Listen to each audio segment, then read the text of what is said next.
Friends, it's wonderful to be together again in another webinar brought to you, co-sponsored by Hiddush, by Hiddush, Rabbis and Cantors for Religious Freedom and Equality, by JPLAN, the Jewish Pluralism Legal Action Network, and our good friends and partners, the American Association of Jewish Lawyers and Jurists. So between our rabbinic group and our lawyers group, we alternate between issues of particular legal interest, political interest, rabbinic interest, and try to cover as wide a spectrum of topics and issues as possible that are relevant to our common interest in the future of Israel as a Jewish and democratic state, and promoting religious freedom and equality to all. Today, we naturally are interested in seeing how the future of Israel, at least in the coming months, at this point we measure the Israeli government's longevity in months, though there is always a chance for change and improvement. And I'll stop for a minute because I'm delighted to see Danny Dayan joining us. In a minute, we'll introduce him as well. I see also Tamar Zandberg here. Pardon me? Also Tamar Zandberg is here. Yes, I assumed. Shalom Tamar. Okay. So Tamar Zandberg, a Knesset member for Meretz and former head of Meretz, will be the first in our guests. And I'll introduce the format and our guests in a minute. And Danny Dayan, who has recently returned from being probably the most significant, impactful Israeli ambassador, consul general to New York, which is really a consul to the Jewish community and beyond the Jewish community, and has made tremendous impact during his tenure, and is back in Israel. So he will speak for Hatikva Hadasha, the New Hope, the party led by Gideon Sa'ar. And we hope to also soon have Rabbi Gilad Kariv, who is known to most everybody on this call and who is in the labor list. We may have still some surprises, sort of last minute surprises. The Likud has not responded to our invitations to be represented. Yamina may send us something, but one of the candidates ended up not being able to participate. They apologized profusely, but we'll say something about Yamina because it's important to understand where Yamina is in all of this challenging political configuration. Actually, I think I'll start because I also have to leave you early because of another conversation. Go ahead. And I think I also have the questions I was sent in advance. So let me just find them. And first of all, let me welcome you to this conversation. Actually, for Danny Dayan and myself, this is the second time we meet today. So this means that elections are coming. And we see each other very often. In the past, we used to actually see each other. Now we see each other through the small windows. And so, Uri is back, by the way. Uri is back. Okay. Anyway, welcome everybody. Rabbi Uri, is it fine that I'll start, or you want to? Yes, by all means. I have no idea why I was cut off of the call, but I'm glad you are all here. And I'm glad you took the initiative. That certainly shows political acumen and beyond that. So, all right, let me just say that we are all awaiting anxiously the results of this, the fourth round in the elections determining Israel's political leadership. And we are fortunate to have you, the representatives of Meretz, Hatikva Hadasha, which to many people is exactly that, namely a new hope for Israel. We'll hear more about it from Ambassador Dani Dayan and from Rabbi Gilad Karif. So Tamar, sorry that my resurgence stopped you, and go ahead. No, that's fine. I would just, and also I want to tell you that I will have to start and then apologize and go to another conversation. It was pre-scheduled, but it was important for me to participate because I really appreciate your organization and your work in Israel. So I will briefly describe myself, mine and my party's opinions and positions regarding, first of all, state and religion, and the other issue is the dialogue, let's say, or the relationship between Israel and diaspora Jews and the Jewish communities around the world.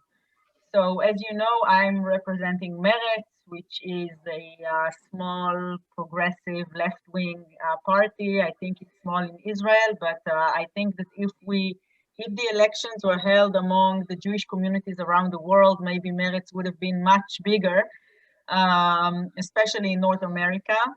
And our position regarding state and religion is derived from our position regarding the rainbow of our politics. We are a liberal, progressive, human rights supporting party, and therefore we support separation of state and religion. And we actually think that the fact that the state of Israel, that was founded as the national home for the Jewish people by the Zionist movement, that my grandparents came here, you know, they emigrated to Israel before the war in the 30s, and they learned Hebrew in Europe because they longed and they hoped and they were eager to come to Israel and work in agriculture and build this country. They never thought that Israel would have a Orthodox or halacha nature. They were, by the way, Mizrahi Jews supporters. They were definitely religious in their nature, in their character of their family, but the Zionist movement started Israel as a democratic country where everybody have equal rights, and everybody, that means, of course, Jews and Arabs. That also means men and women. That means that Israel would be a democracy like the family of democracies around the world. My grandmother was a feminist. She was a member of the Labour Party, by the way. She was an activist, and she never imagined that Israel would discriminate so much against in the Jewish Orthodox nature. And actually, the fact that in Israel the key to determine questions like marriage, like divorce, like conversion, like Shabbat, and many other issues was given to an Orthodox monopoly. To our opinion, the Meretz opinion, is actually a deviation of what was meant to be in the beginning of this country. Sorry, we have a baby who's about to go to sleep soon, so. Therefore, we support separation of state and religion. We support civil marriage and divorce. Actually, I think that the fact that Israel, as the homeland of the Jewish people, is the only country in the world, maybe besides Iran, that religious law controls the issues like personal law, that buses don't run on Shabbat, and people who don't, who are not religious, are not able to travel, visit family, you know, go to the beach. This is a wrongdoing that we believe that should be fixed. In the same manner, we see the relationship between the Jewish community or the state of Israel and the Jewish communities around the world. Israel was founded as I said, the homeland for the Jewish people. That means, I think, maybe the best manifestation of that is the law of return that actually welcomes every Jewish man or woman or family around the world to come to Israel, make Aliyah, and find their home here. But in the same time, it keeps a warm connection between the state of Israel and the Jewish people who choose not to do so. But the idea of homeland is not only to become a citizen and vote in elections, and even not only donate money to the various causes here. It also means that there is actually a special and warm connection in you know, in the feelings and in the thoughts and minds and dreams and hopes and prayers of millions of Jews around the world who don't live in Israel. And I think this is actually what makes the idea of the homeland of the Jewish people so special. I think we could see that tension or that ideas in the question of the Kotel just recently. I was among those who went to prayer with the women of the wall, even though I'm secular and I don't pray in my everyday life. But for me, that was an act of solidarity of the feminism and the Jewish pluralism that the women of the wall represent. And I regret deeply that Israel canceled the Kotel plan that was that was planned together with the reform and conservative movements in Israel that represent many of the Jewish communities around the world, in the pressure of ultra-Orthodox rabbis and unfortunately also right-wing politicians from the government. I think that in the past, for decades, what I just described was not a partisan issue in Israel. It was an Israeli issue with the Jewish communities. But recently, in the last few years, it has become also a political question in Israel that divides left and right. And unfortunately, the right-wing governments, especially Likud, seem to dismiss and look up on those strong connections that I think should stay strong even in that atmosphere. And Meretz is a Jewish pluralism supporter, is a human rights supporter, and therefore it is also support those values that are very important to many of our friends and brothers and sisters around the world. I think I'll stop here, and sorry for taking maybe too much of your time, but I'm still here for another like 10 minutes. So if you... All right, thank you. So, Tamar, what I did not manage to say, because I was dropped from the call, is that you have been a long-time partner and supporter of our shared values. And I remember, for instance, working with you on the issue of public transportation on Shabbat and the issues of freedom of marriage, etc. So wonderful to have you with us today. Though the question of whether Meretz is going to be impacting the next government, I think, is more uncertain than the next speaker. But before we turn to the next speaker, I would urge any of you who wants to ask specific question of Tamar Zandberg to put it on the chat, and before she leaves us, we'll check the chat and see if there are specific issues you are interested in hearing. So Dani Dayan is probably one of the most, I think, potentially important. He and the New Hope and Hatikva Hadasha in terms of whether the political landscape of Israel is going to change.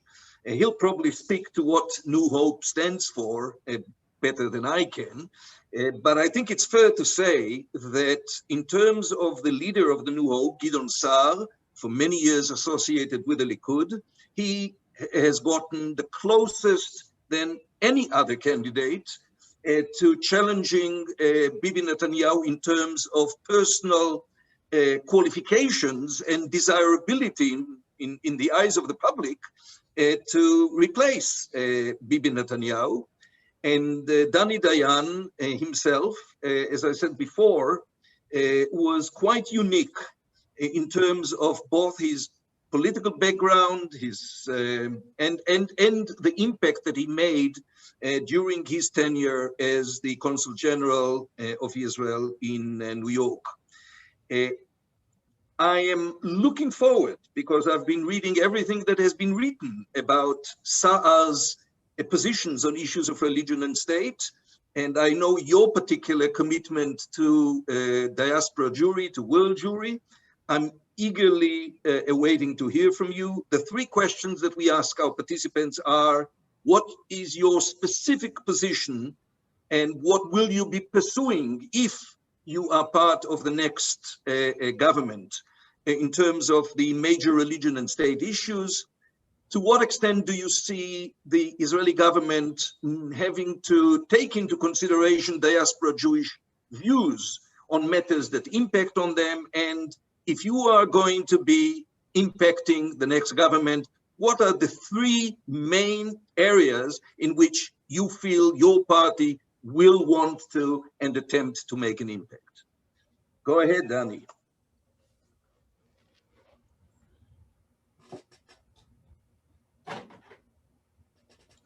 Thank you so much, Rabbi Regev. I am really glad to be here. It's a kind of deja vu to be again with a mostly North American audience speaking in English. That was my bread and butter for the last 4 years. So usually in person, but in the last month, my last month in New York by Zoom. As Rabbi Regev said, I had the privilege to serve as Israel's Consul General to New York from August 2016 till August 2020 for exactly 4 years. And the Israeli Consulate General in New York is Israel's largest diplomatic mission in the world. But in my view, its most important task is to be the liaison between Israel and the Jewish community of North America. Not just the Jewish community of the 5 states we covered, New York, New Jersey, Pennsylvania, Ohio, and Delaware, in which some 40% of the American Jewish community reside, but the entire Jewish community, because most of the national headquarters of the Jewish organizations, except for the lobbying organizations, are located in New York. For me, that was a privilege. And the moment I arrived to New York, I said to publicly, both to Israelis and to American Jews, in everything that respects to, I don't know, Governor Cuomo or others, I am a one-directional ambassador. I represent Israel to them. But in everything that respects the Jewish community, I see my role as being a bi-directional ambassador, because American Jews are not a foreign country. So I made the point of bringing Israel's positions to the American Jewry, but no less than that, bringing the American Jewry's positions, diverse positions, I might say, to the Israeli public. I did it forcefully. It caused me a lot of trouble with my superiors, actually with my superior, Prime Minister and Foreign Affairs Minister Netanyahu. And I will tell you very sincerely, to the point that the day that the week in which the Kotel agreement was rescinded, it was frozen, and I received a directive to do certain things, to explain it in a certain way, and to put the blame on a certain party, on a certain side. I refused to do that, and I asked the Prime Minister if he wants my resignation. I will extend it immediately. So I really fulfilled that promise of being a bidirectional ambassador. I see as a badge of pride the fact that in spite of the fact that I was received with some reservation in New York, to the point that my good friend Rabbi Uri Regev called the Prime Minister office and asked not to send this flamethrower to New York. That's he told me that years later. I said that I am not so concerned about how it will be received. I am concerned only by the fact how it will be bid farewell, and I had a huge farewell event with the URJ. If I can stop you for just 1 minute, I feel terrible about it, but out of respect to Tammy, who informed us that she would have to leave early, there was one question to her. Perfectly, perfectly okay. Tamar, Rabbi Shalom Schachter is asking, many in Chutz La'aretz are also interested in policies that will strengthen democracy and increase social and economic justice. Does Meretz have any policies in these areas that will attract a greater degree of support from Israeli voters? Obviously, that's the question that you ask yourselves, but do you have any short answer to offer, Rabbi Schachter? Definitely. Let me separate, for the sake of the answer, between policies and political strategy to attract voters. The policies, of course, Meretz is the party that supports justice, peace, and democracy. Meretz has a long time support for, and that is actually strengthening now under coronavirus, for social economic just policy that will increase quality and diminish the social gaps between different populations. We see now how much it is needed under the economic crisis of coronavirus. For example, I don't know if you know that women are 70% of the people being laid off from their jobs in Israel under the third lockdown that we're just now starting to get out of. Family domestic violence is in record numbers, and I think that generally speaking, many countries around the world are now kind of revealing or again are under the impression of how social democratic economic policy is needed, because a strong government with strong social services is the only one that can deal with the crisis in that magnitude, rather than the free market that many countries, including Israel under the right-wing years, always taught us that maybe we'll just give the free market to go and everything will be fine. Now we see that, especially in times of crisis, this is not the case, and many countries around the world are heavily compensate and stream money to help the economy boost. And of course, in the field of democracy, this is one of the main issues that Meretz is and also seeing in the holistic context. You probably know that we are under a very severe democratic crisis with a prime minister under three severe corruption indictments. But for us, democracy is also making peace and ending the military control over the Palestinian people and achieving a two-state solution. And democracy is also separating state and religion and freeing many women from the rabbinical control over marriage, divorce, and other discriminatory institutions. So this is all part of our agenda. We always try to use our policies to withdraw more support. Not always it is successful, but we are very proud in being a very strong ideological and very clear voice for our values. And we see that sometimes it makes us more successful in implementing many of our policies than, you know, many other parties who compromise or cooperate with the right-wing governments and end up disappearing from the political map. So we take pride in our positions and policies. Thank you, Tamar, and back to Sure. you, Danny Dayan, and I promise you now uninterrupted. Yes, I'm sorry, That's Danny. okay. Bye, Tamar, that's okay. Thank you. You know, when I came to New York, I made a point in having a dialogue, but not just a dialogue, a candid, a sincere and open dialogue, without hiding the differences of opinion, with the largest possible extent of the Jewish community. Actually, my first two events as Consul General, and I must say I'm not a career diplomat, I was a political appointment, so those were my first days as a diplomat in my life.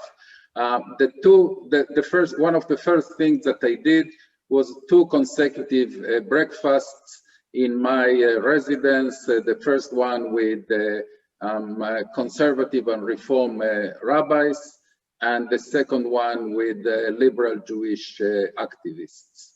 Why did I do that? Because I needed to fill that gap. I was much more familiar with the other side of the aisle, as I didn't say that, I was for 6 years the chairman of the Yesha Council, which is the Council of Jewish Communities in Judea and Samaria, the so-called West Bank settlements. I reside in a community in Central Samaria, and I don't hide that point.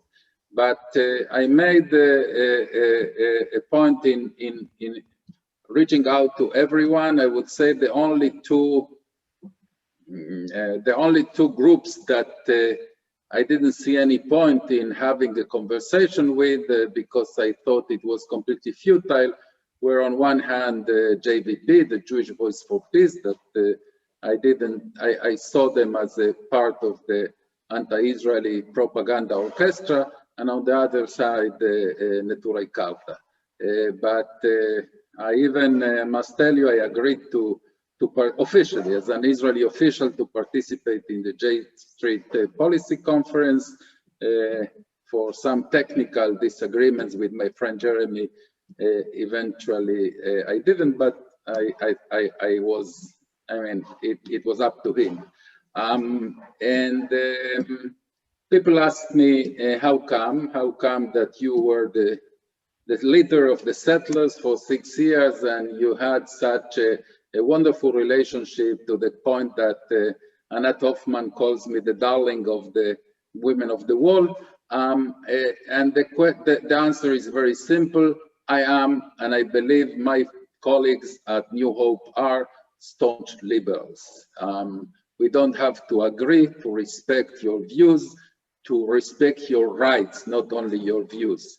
I believe that rights are rights are rights, even if I need those rights or not, and that from that belief stem my position, for instance, in the issue of the Kotel.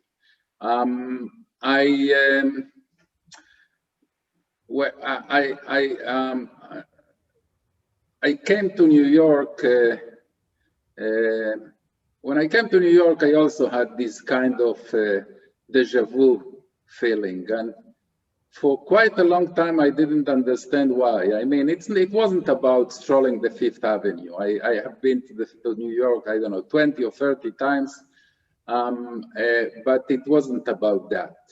And I understood, after a few weeks, I understood why I feel that sense of deja vu, and it was because after almost 45 years as an Israeli, I suddenly remembered that you can't be a Jew outside of Israel. I remember my childhood and teenage years in Buenos Aires, Argentina, and to some extent it was reminiscent. With all the differences, it was reminiscent, and it made a huge impact on myself. I returned to Israel, in some sense, a different person, totally committed to the relationship between Israel and the world Jewry.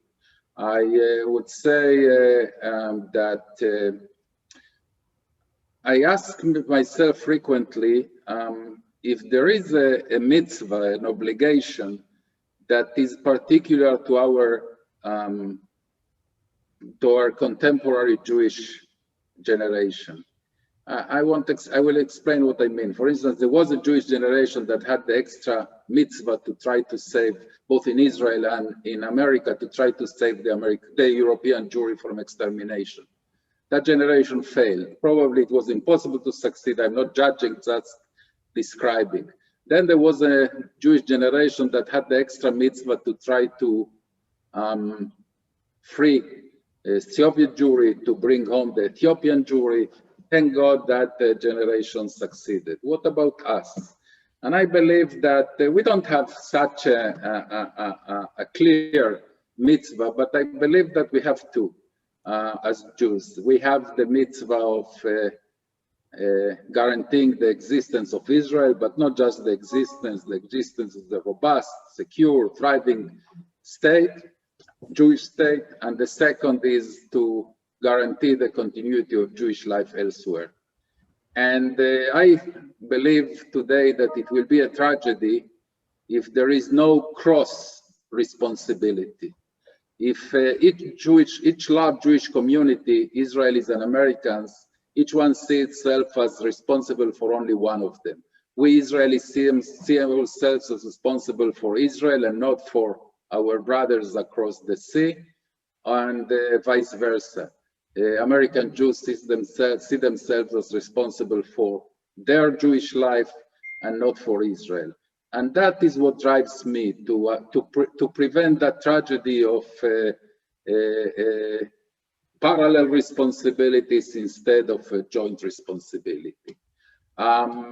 So that definitely drives my life today, and also, I believe, my colleagues.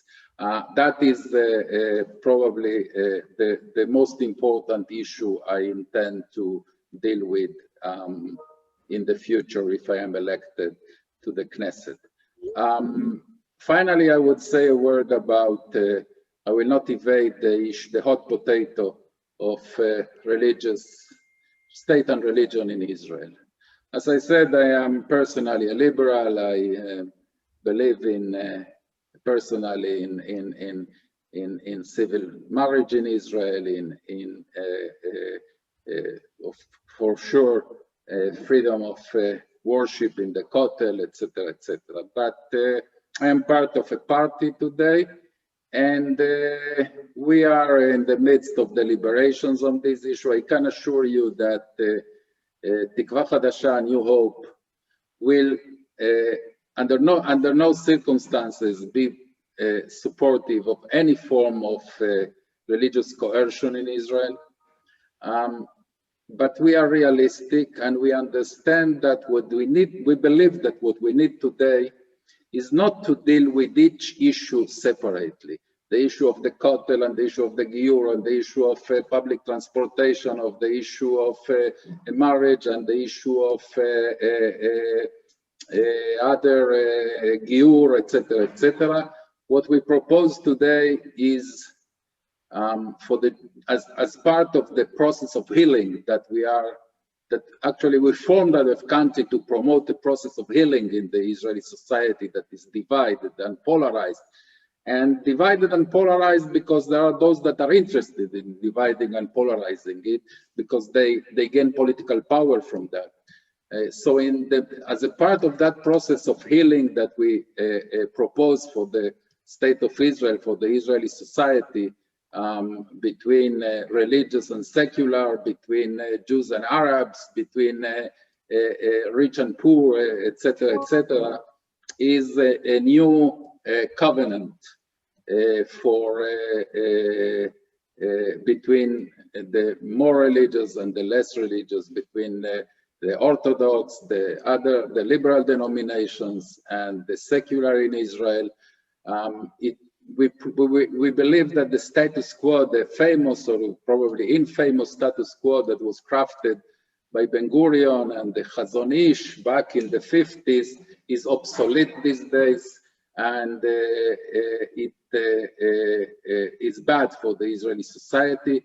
And we, along the lines of the Gabizon Medan Charter or Covenant, designed by the late eminent jurist Professor Ruth Gavizon and Yibadel Chaim Alokim Rabbi Yaakov Medan, we believe that we have to, difficult as it is, to craft a new live and let live a formula for the Israeli society that will cover all aspects of a modern Jewish and democratic state. I must, as I said, I definitely are in the liberal wing of my party, but I don't see strong differences in that aspect. All the deliberations I had with my colleagues, including the head of our party, Gideon Sa'ar, I think everyone understands that the current situation is non-sustainable. The fact that people cannot get married in Israel is non-sustainable. That certain persons cannot get married in Israel, cannot marry in Israel is unsustainable. And we have, the question is only how and not if. Thank you, Danny. I did not mention that you were the head of the Yesha Council, which of course is something that not only are you not hiding, but you are proud of it, and definitely one of the most coherent and compelling speakers of the political right. By the way, I don't use the word right to describe myself. Yeah, well, okay. But I know that's the conventional denomination. I don't like it. But by the way, in not using the word right, I am going in the footsteps of Menachem Begin. So having mentioned Menachem Begin, I just want to press you on a couple of additional things. Sure. One was raised by a few people now on the chat, and that has to do with the issue of the Ugandan Jews and the conservative conversions that many of them have undergone. That is now held up by the Ministry of the Interior, the Population Registry. What's your position? What do you think New Hope will do about it if they can make a difference? And of course, Gideon Sa'ar was the Minister of the Interior. The second question had to do with equality for all Israelis. Can you say something about this notion of equality, which was left out of the nation-state law, equality for Israeli Arabs, whether Muslim, Christian, and others? And the last question is, you know, the group here are Israel lovers and enthusiastic about bonding with Israel, sharing a vision of Israel as a Jewish and democratic state. Israel will not truly be a Jewish and democratic state so long as the ultra-Orthodox parties are able to dictate their demands, and most Israeli governments have buckled and accepted their demands. to the extent that you can establish a coalition that doesn't depend on the Haredi parties, to what extent do you see, not just talk about the new covenant, but are there specific areas in which you will fight to change? Okay, so 3 questions. The first one about the Ugandan Jews. I must admit that I am not aware of all the details. I know that I regret the decision by Minister Deri not to recognize. I think that it was even the wrong decision regarding, even according to the existing parameters in which a conversion done in an established or recognized community, whatever kind of a conversion should be recognized. I was disappointed that this one was not recognized. By the way, I mentioned the Gabizon Medan covenant or charter or agreement. In that agreement, they talk about even in the law of return, talking about not Jews, but members of the Jewish people. A member of the Jewish people is definitely not is a less halachic, even in the eyes of the ultra-Orthodox, and the Orthodox is a less halachic definition. By the way, I personally have my private definition of who is a Jew. My private, I'm saying it half jokingly, but also half seriously. My definition of who is a Jew is a person that every October, when the winner, the awardees of the Nobel Prizes are announced in Stockholm and in Oslo, the first thing he looks at how many Jews are there in the list. If you do that, you are either a Jew or an anti-Semite.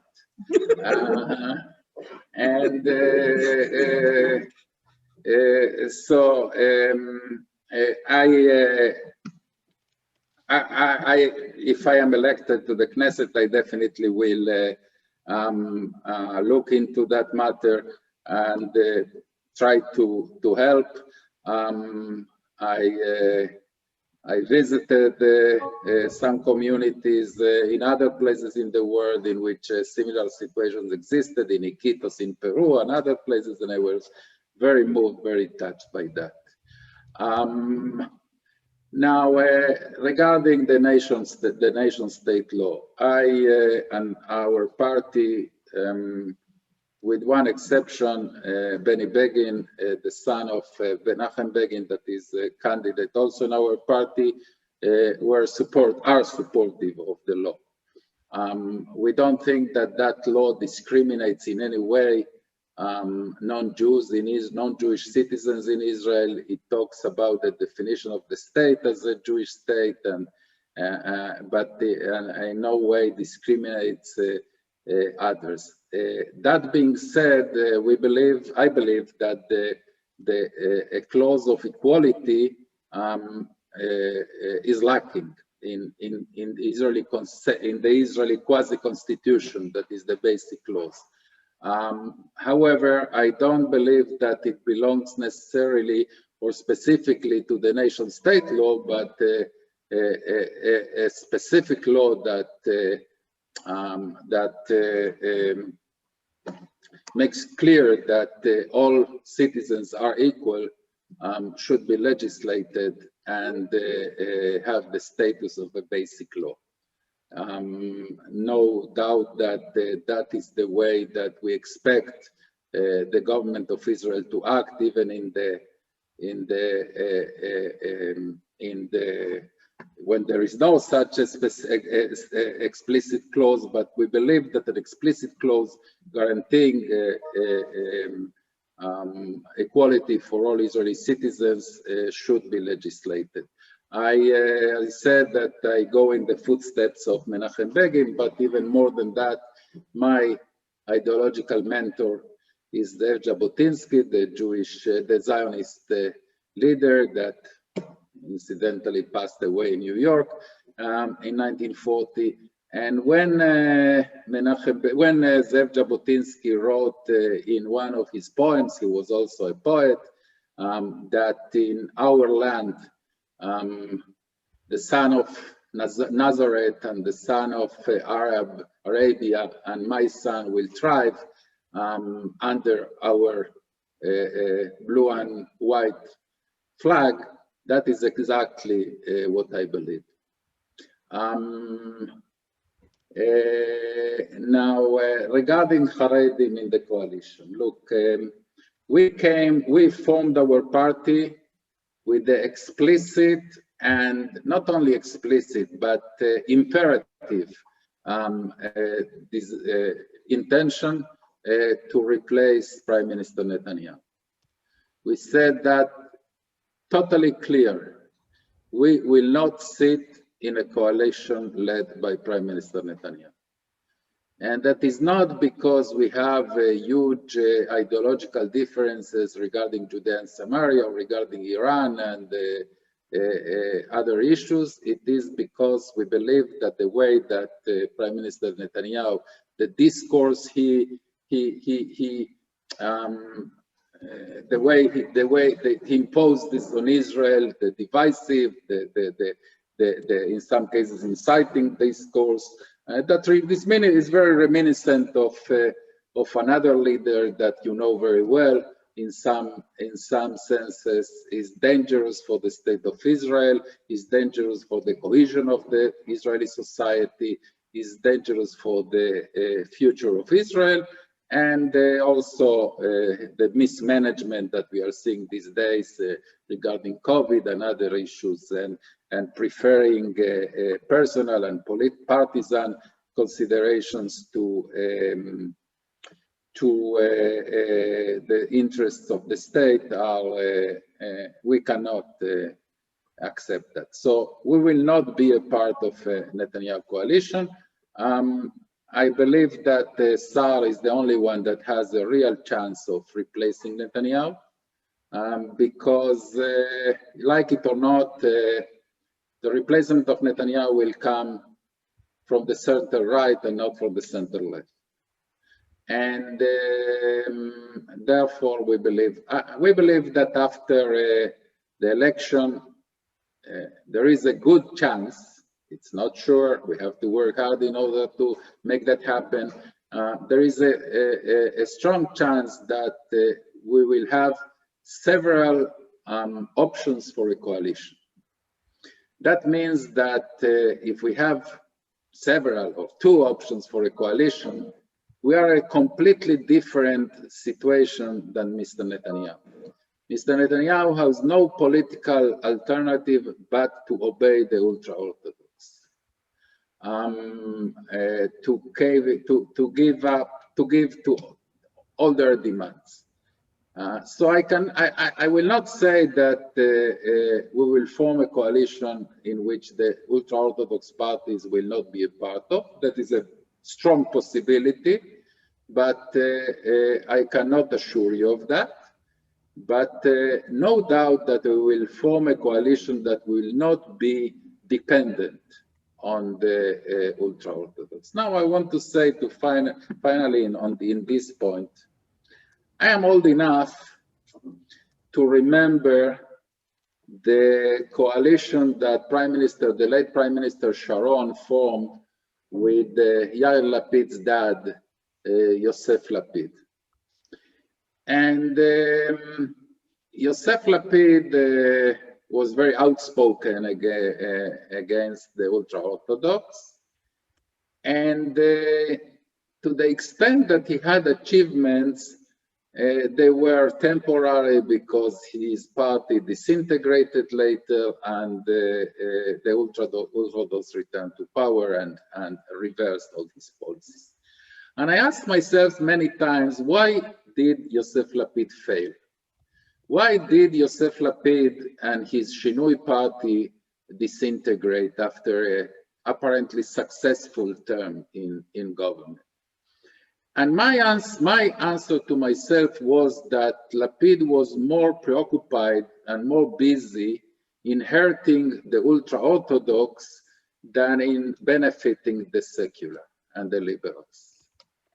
And for instance, he didn't install a public transportation on Shabbat. but he cut the budgets of the yeshivot. And for me, that was a lesson. For me, that was a lesson. The lesson is that it's more important and also more political savvy to do things for the benefit of your constituency than to just, take revenge in some respects on the other side.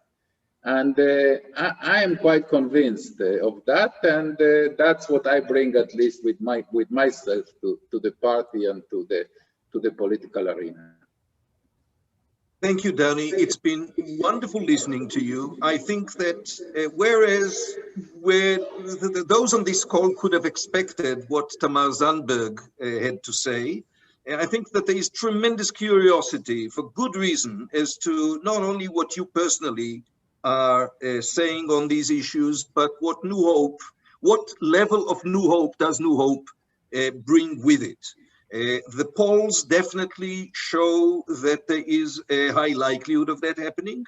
In a minute, we'll be hearing Rabbi Gilad Kariv. My friend, Rabbi Gilad Kariv. But I think it's probably fair to say, and Gilad will have to confront this challenge, it's fair to say that what you alluded to is so true, namely, all polls indicate that approximately 64% of Israeli Jews identify themselves as politically being right of center. And with that reality, the political likelihood of Netanyahu's coalition being replaced, it's going to be replaced by primarily alternatives from the right, as you suggested.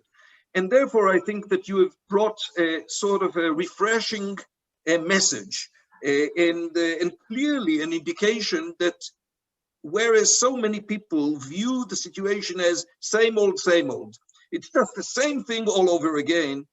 Actually, what you have told us and what the figures that we'll be covering briefly after Gilad finishes indicate that it may not be same old, and you are a major building block in potentially making it so. So thank you very much. We will surely see you in the Knesset. Thank you. Shalom Gilad. Mazal tov. Shalom, shalom, Danny. Toda. Gilad, well, Gilad is yet another welcome surprise in the, not just the dramatic setting, black on black, but a welcome surprise in the way that Israeli politics are unfolding. Gilad Kariv is the first Reform rabbi who actually is close to entering into the Knesset and bringing the voice of the values that he represents to the Knesset.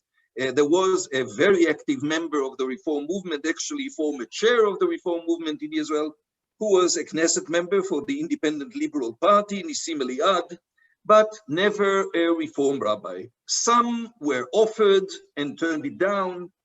Some weren't offered and turned it down.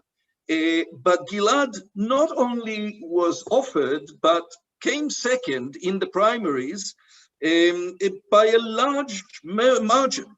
So this time around, for a variety of reasons, of the challenges and crisis labor is facing, Rabbi Gilad Kariv is probably going to be in the next Knesset. So to all of us, we want to hear from you how you see labor pursuing issues of religious freedom and equality. It doesn't necessarily have a stellar record in the past in pursuing a principal position on these issues. To what extent may it actually be part of a next government coalition? And how do you see your own role in the next Knesset? So, shalom, good afternoon. I saw the list of the names of all the participants, so I allow myself to say shalom chaverim, shalom friends. Uri, thank you for inviting me. Many of you well know that Uri is for me a colleague and a mentor. one of the reform rabbis that was offered and refused to enter the Knesset, and I hope that you are right in saying that I'm close to being in a position that I can represent our values inside the Knesset. I must say that it will be a real honor for me to serve together with Tami Zandberg and Dani Dayan. I do want to share two preliminary remarks and then to address directly your questions, Uri. First, I do want to mark the fact that the Labour Party, my party, is the only Israeli party that ran democratic procedures to design its list towards the next Knesset.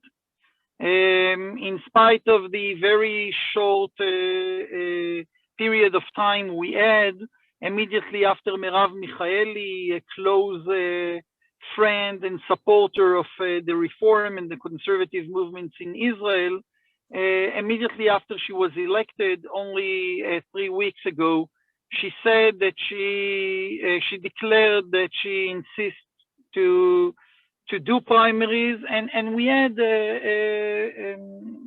primaries elections with almost 20,000 voters. And I'm mentioning this fact because it's important to understand that I ran in those primaries mainly with the flag of promoting religious pluralism or religious freedom and promoting Jewish diversity. This was my main message and my main flag.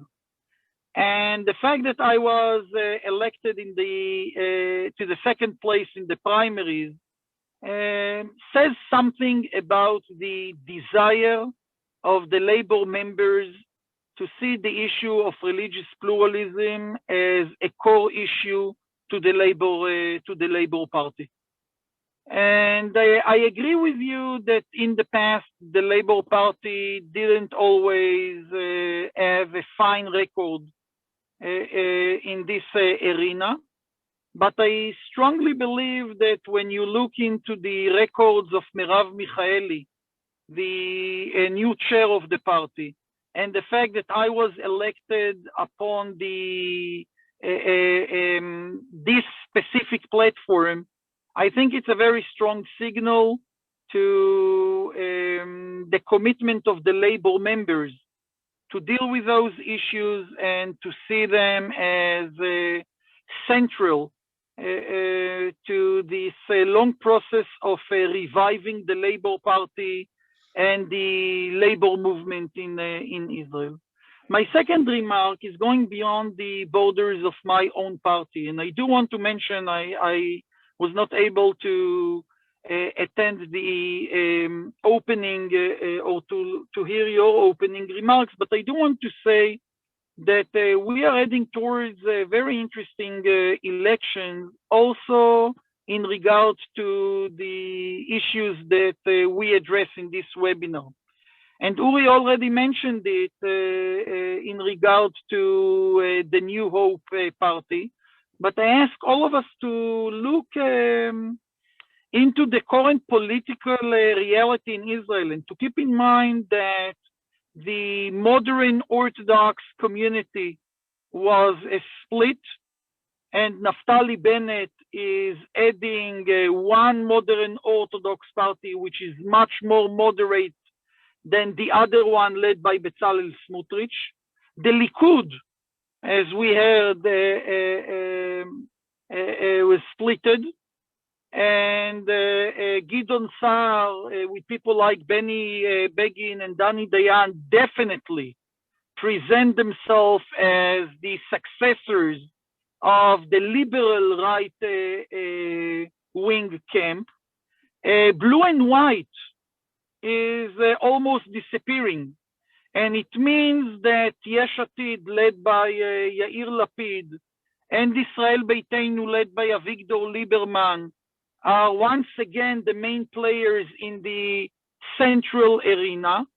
And another interesting development, which usually we don't address seriously enough, is the split inside the Arab Israeli community.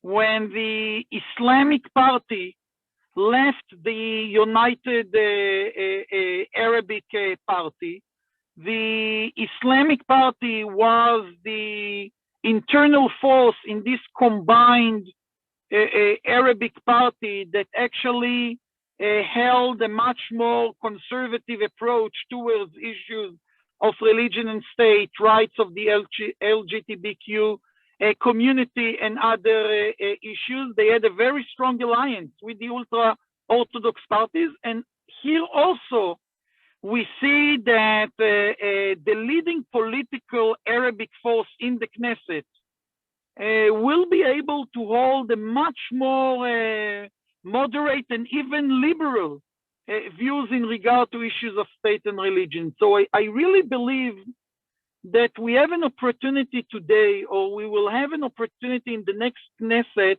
that we didn't have in the past. It doesn't mean that we will be able to fully realize this opportunity, but after a few rounds, the issue of religion and state is definitely playing a leading role in the current campaign. Now I will go back to the direct questions, and I will say the following. I think it's clear that when it comes to my personal views and political policies,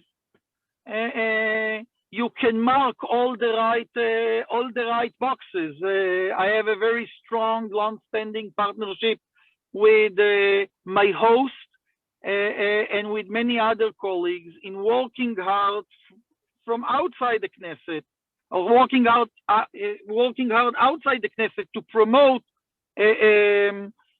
civil marriage and divorce, public transportation on Shabbat, full recognition in the non-Orthodox streams, civil burial services, and all the classical issues of our long-standing effort to promote religious pluralism and freedom of religion in Israel. I'm glad to say that in the last few years, and this is not my first attempt to be elected as part of the labor list, I'm glad to say that in the last 5-6 years, those positions are part of the formal platform of the Labour Party.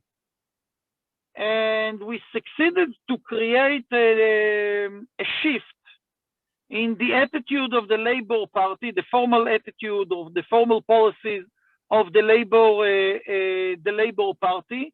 And I must say that in the coming elections, we will have a much clearer platform in regard to issues of state and religion than parties like New Hope. And we will not hesitate to talk about all those policies that we need to change, and new policies we need to adopt. I do want, in that regard, to say that I think that the last few months and the current situation in Israel around the COVID-19 challenges show us again that we cannot address only the classical issues of religion and state relations.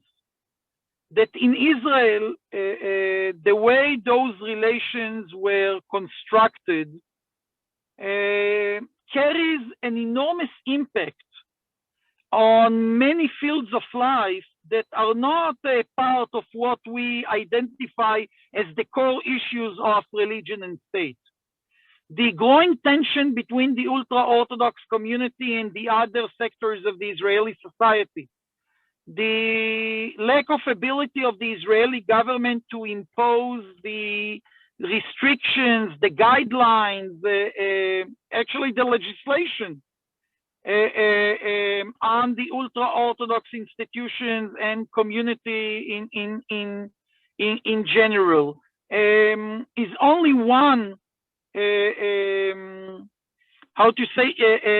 implication of the issue of religion and state in Israel that goes beyond the classical issues that Uri, you addressed in your question. I don't have the time to respond to what Danny Dayan, our good friend, said about the nation-state law, but I think many of you will agree with me that the religious right in Israel is not only working hard against the concept of religious pluralism, it is working extremely hard against other central democratic values and mechanisms. And there is a reason why this attack against the Supreme Court, for example, is coming from the ranks of the religious right and also the ultra-Orthodox parties. And a big part of the political, communal, economic ability of those groups in Israel to launch those attacks are rooted in the fact that they are heavily funded. Their institutions, their social infrastructures, their schools, their post-school programs are all fully funded by and heavily funded by the Israeli government, when the liberal communities, liberal institutions are not treated in an equal manner. And this is also something which is deeply rooted in the way religion and state relations are structured in Israel. The attacks against civil equality to the Arab minority are mainly led today not by secular right-wing politicians. They are mainly led by rabbis that get their paychecks from the Israeli government, led by educators, religious educators that are fully funded by the Israeli government. And we all need to understand that when we are talking about religion and state in Israel, yes, we are starting with the core issues of religion and state, but then we also need to include under this title the need to change the civil understanding with the ultra-Orthodox community, and it will not be done only by carrots. It must be done also with some sticks, not only sticks, but a combination of carrots and sticks. And it also has to do with the basic battle to secure the democratic values and the democratic nature of the state of Israel. I will end by saying that because you are not potential voters, I'm not going to share you or share with you promises that I cannot meet. And this is a bad political behavior anyway, regardless to the question if you can vote or not. And I'm saying it because we all understand that our ability to push forward our policies is mainly depending on the question, are we going to be a part of a government, or are we going to spend the next term in the opposition? And what is the nature of the government if we are part of it? Here I do want to echo or to second what Danny Dayan said, and I think he said it in a wise way. Even if we are not able, because of political constraints, to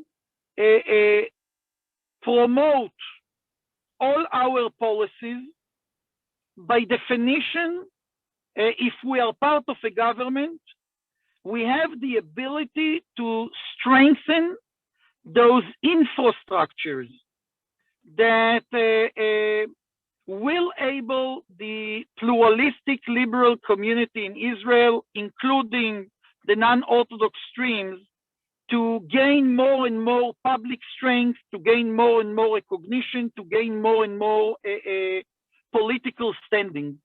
And in that regard, there is a long list of extremely practical things that should be done in order to promote equality to the streams in order to enable pluralistic Jewish studies in the public schools, in order to build our capacity in Israel. And even if we will not have the political ability, for example, to legislate civil marriage and divorce, and I do hope we will have it, but even if we don't have it, there are still many, many things we can do in order to strengthen our joint cause. Thank you, Gilad. When I commented on the dramatic setting of black on black, I didn't realize that you were in your car. I'm in my car because I'm about to join an important rally against domestic violence in Israel, and unfortunately we had a terrifying weekend in that regard with bad stories in Israel, so I apologize for doing it from the car. No, you don't need to apologize. We appreciate the fact that you really went out of your way to accommodate us and participate. At some other point, we should certainly look also at the connection between domestic violence and issues of religion and state. Definitely. And maybe recount rabbinic courts' decisions that refuse to accept domestic violence as sufficient cause to order divorce at the request of the women. Fully agree. Turn them down again and again and again, pressuring them to return to their violent spouse, to their violent husband. Yeah. In any case, I know it's the wrong religious group, but there are lots of people, I'm sure, on this webinar who cross their fingers for your success. Thank you. We I think, are about to see that. You mentioned the new leader of Labor, Merav Michaeli. She certainly, at least it seems so, turned things around for Labor that in the eyes of many was doomed. And there is a new excitement, and you are certainly part of that new excitement. So it'll be wonderful to see you personally and to see a Reform rabbi at the Knesset. The issue is not possibly how much influence you will bring to the table if you are part of the coalition. The issue is, to what extent are you going to be on their back if you are not part of the coalition, day in and day out, challenging them? I